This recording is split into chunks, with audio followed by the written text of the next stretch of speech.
we got to start at the top of the day, the biggest game of the day, which was number 3 Michigan at number 10 Penn State.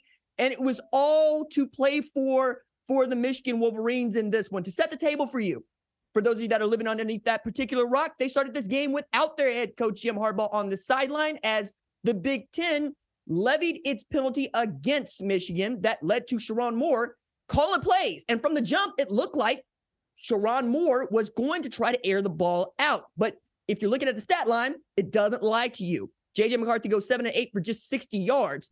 But what was really impressive to me was not just that they leaned on that offensive line that goes 7 deep, and at one point we're using all 7 offensive linemen to do so, but that they could, that against this Penn State defense that is really great at stopping the run, they were able to let you know they were going to run the ball down your throat and did exactly that. In the first half, we saw explosive runs from Blake Corum and Donovan Edwards. And at the end of the game, we got to see the Blake Corum that we all know and love. And the guy goes for 145 on 26, bloodied his nose in an old school Big Ten style of way. If you're a fan of 1990s, even 1980s Big Ten football, this game had everything you wanted, because on the other side, Allar was just not there, right? I'm talking about a guy that threw the ball 41 times against Ohio State, didn't throw it more than 20 times against Michigan.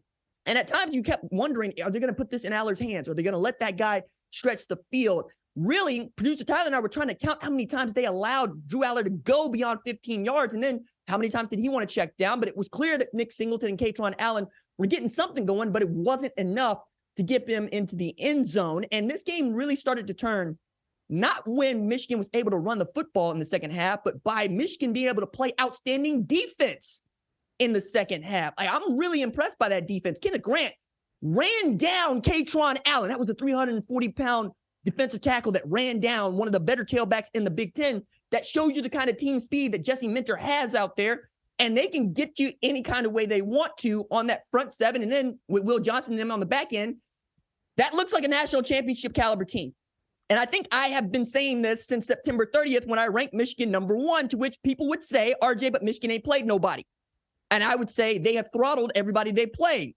Okay, well, we're finally going to get to see them play against a top 10 opponent and a team that, frankly, was still playing for a chance to win the Big Ten championship going into this game at Happy Valley. We knew that Penn State still reeling off of the 41-17 shellacking they took at the Big House, for which producer Tyler and I were on the sideline watching that game. And I was wondering, what does Big Game James have left for us? And not a whole lot. It was really some baffling coaching decisions made by James Franklin, going for 2 when we think you should go for 1, trying to make this into a 1-score game, not putting the onus back on your defense that was playing really well, asking Drew Allar to find some mojo and some juice that he just did not have against this Michigan football team the whole time. But what was really fascinating to me was just how on brand and pulling it in the same direction that Michigan football team has been. Like, I learned my lesson last year, and I've been proud of saying this because I don't make the same mistake twice, right?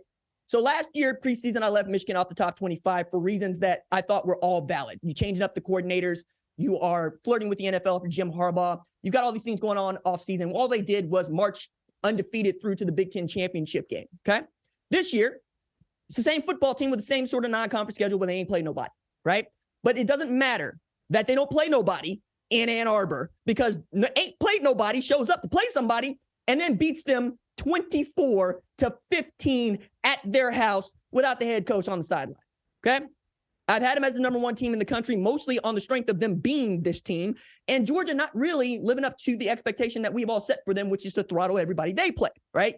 You tell me the SEC is tough, and I would tell you so is the Big Ten, especially this year. And against a Penn State team whose only loss comes against the number 1 ranked team in the college football playoff selection committee rankings, Ohio State, you expected them to, if they were going to do it this year, this was going to be the year to do it.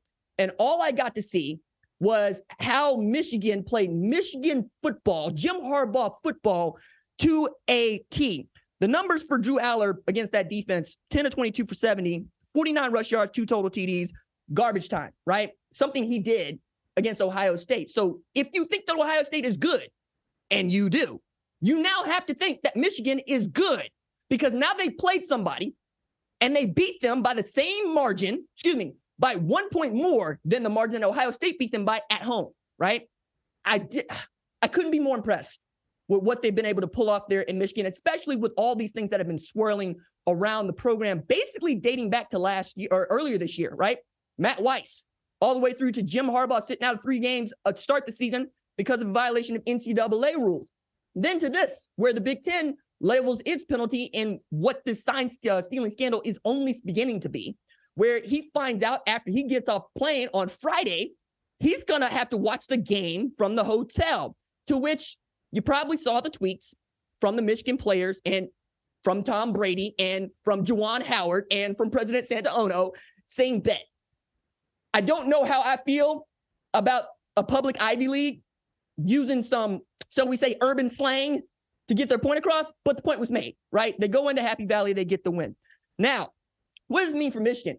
I think that that's the number 1 team in the country. I'm going to keep them as the number 1 team in the country, precisely because they beat Ohio State the last couple of years, and I think that's one of the 2 best teams in that conference. And Michigan is doing what I asked people to do. When they know you're going to run the ball, can you run the ball? They absolutely can.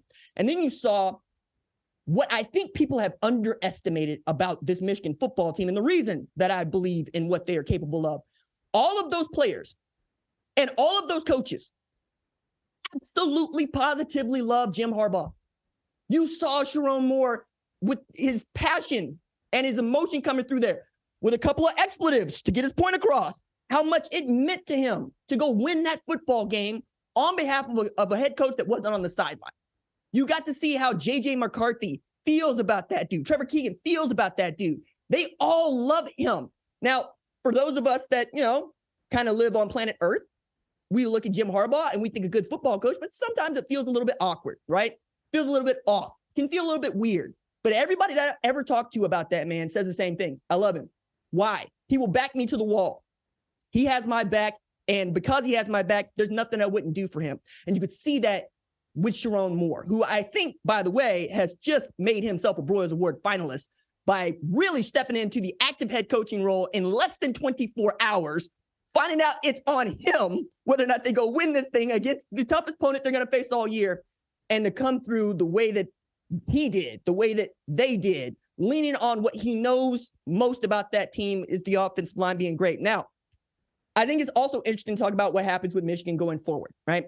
Because you'll know that after the Big Ten put its penalty in place, saying that they're going to suspend Jim Harbaugh for the next 3 games or the final 3 games of the regular season from coaching on the sideline, saying he can coach during the week and all the way up to, just can't be on the sideline, that the University of Michigan did a very Michigan thing. They filed a restraining order against the Big Ten to try to stop this penalty from taking place. Now, they went to a judge who was a lecturer at the University of Michigan Law, and then it went to a judge who, I kid you not, was judge in the Connor Stallions versus Airbnb case, right? That you've seen going around the Twitters where, more or less, he got into trouble and they had to take him to court. This judge decided she was not going to basically rule on the restraining order on a Saturday. I don't know if you guys know this or not, but courts are closed on a Saturday. And then we'll see, right? Because he could coach even next week against Maryland. He could coach the week after against Ohio State. We'll see, right? Because I honestly think that if you're Michigan, you're doing this because you're aggrieved. And if you got the money to go spend on the lawyers to do this stuff, why not? Because you're doing nothing but galvanizing the fan base. And Michigan is still that place where they got James Earl Jones coming over the loudspeaker telling everybody that this is the greatest university that the world's ever seen. I'm like, if you believe that, that's one thing. But for us to hear that, it's something else entirely. And that was also interesting to see going into this game. There were lots of people that found themselves rooting for the blessed God independent Penn State against Michigan. I say blessed God independent because you'll know that Penn State was not a Big Ten school for very long, very proud of its independence, very proud of not really having a traditional rival inside the Big Ten. I tend to thumb my nose at the GDI. It's one of the reasons that I'm always reminding you that Notre Dame is in an open marriage with the ACC. So when I see Penn State is the people who are the people that want to be rallied behind, and we want to rally behind Penn State, I can't help but look at Michigan going, man, I envy y'all. Y'all get to wear the black hat. Y'all get to be the bad guy. You get to be the heel. Man, I love nothing more than a pro wrestling heel, and that is what the University of Michigan football team has turned into. Now, there's still lots of football left to play. They still got to get past a bowl-eligible Maryland, right? And a very, very, very good Ohio State team that's as good defensively as they are, right? We'll get to wait and see. But I think the other part about this is you build in an excuse for a Michigan fan that would stoop so low. I believe there are good Michigan fans that won't say, hey, we won this game without our head coach. You'll leave that to me, the person that isn't a Michigan fan. And you'll say that, leave that to somebody else when they play Maryland, when they play Ohio State, okay? If you are these other teams, though, you would much rather see Jim Harbaugh on the sideline, because assume Ohio State beats Michigan. You want to beat Jim Harbaugh, and it wouldn't be him that you would be beating, because he wouldn't be on the sideline. Jim Harbaugh would still be 2-0 in the last 2 times he was on the sideline against Ohio State. And that rivalry runs so deep and is so important that, yeah, it's going to chap everybody's behind. Like, that's the thing that really bugs me about this. And I would much rather that I got to see Jim Harbaugh on the sideline for the rest of the season, because if this team does go and win a national championship, it's already tainted, right? Sign stealing has tainted this, okay? How they stole the signs, who else stole the signs, it doesn't matter, because this is what we're going to talk about with this Michigan team going forward. And that sucks, because I genuinely believe this is the best Michigan team that we've seen in 20 years. It's really, really good. It's very, very deep. And the players don't steal signs. They play football. They put a hat on the hat. They tackle. They pound you into oblivion. No sign stealing is going to make up for that, okay? And if you're looking at that team and you don't see a team that is a national title caliber, I don't know what to tell you about the sport. Because when you draw it up, that's what you do. You say, we're going to turn the passing game into a hood ornament in the second half, and we're going to run the ball. 32 straight runs in that. That was like a 2-hour game, or it felt like a 2-hour game. It wasn't.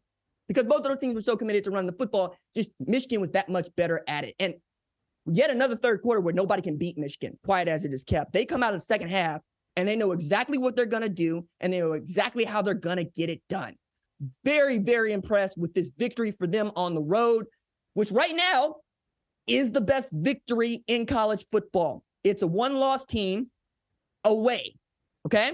Ohio State beat undefeated Penn State, but at home. You get what I'm saying here? It matters that you're playing on the road. It matters that folks were striping the stadium in Beaver Stadium, and you saw them absolutely holding their heads, going, what can we do against Michigan or Ohio State? And that is where Penn State is at right now.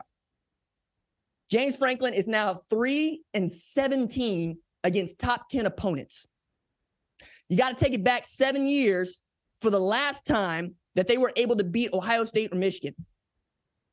That's really, really difficult if you're a Penn State Nittany Lion fan to stomach, because you know you're a good football team. Like, they are staring at a 10-win season. They finish the way that we think they can finish, but they will finish at best third in their division, because they can't get past Ohio State or Michigan, which leads many people to go, do we want to keep talking about James Franklin being head coach of Penn State? I'm going, I don't know who else you're going to go get, my guy. Like, that's the point here. It's being with a good woman that doesn't always treat you well. What else you going to do about this? You know what I'm saying? You be like, hey, dog, maybe you need to go get you another woman, and you be like, but look at her. Look at her. How can I go get another one? What am I going to do that's better than this? That's how I think Penn State fans got to look at James Franklin. Now, that ain't going to stop you from kicking the tires, but it is also going to remind you just how much money you have invested into the James Franklin experience, which on the field has not been the kind that you want to revisit each and every year that they play a top 10 opponent, especially in the Big Ten, right? Because we got to take it back to them beating Utah in the Rose Bowl for the last time they beat a top 10 opponent. And that's really difficult, because you don't much care about beating Utah. You care about winning the Rose Bowl, but you care more about beating Ohio State or Michigan, because that's the road to a Big Ten title, and that is the road to a national title. So we'll see, right? However, this also probably a good place for me to tell all of y'all that Sherrone Moore is probably going to be a hot commodity come December, because now that man is in back-to-back years probably, had Joe Moore award-winning offensive line, and been able to turn out outstanding tailbacks that can absolutely hit those holes, and guys want to play for him. I don't know what else you need to look for, except to say Sherrone Moore might be a Power 5 coach. And if you're lucky, he's your Power 5 coach if you root for a bad football team this year. Problem with Penn State is you ain't a bad football team. You just can't beat Michigan or Ohio State. All right. If you like what you've seen, consider subscribing to the #1 college football show on YouTube, the Fox Sports app, or wherever you get your podcast.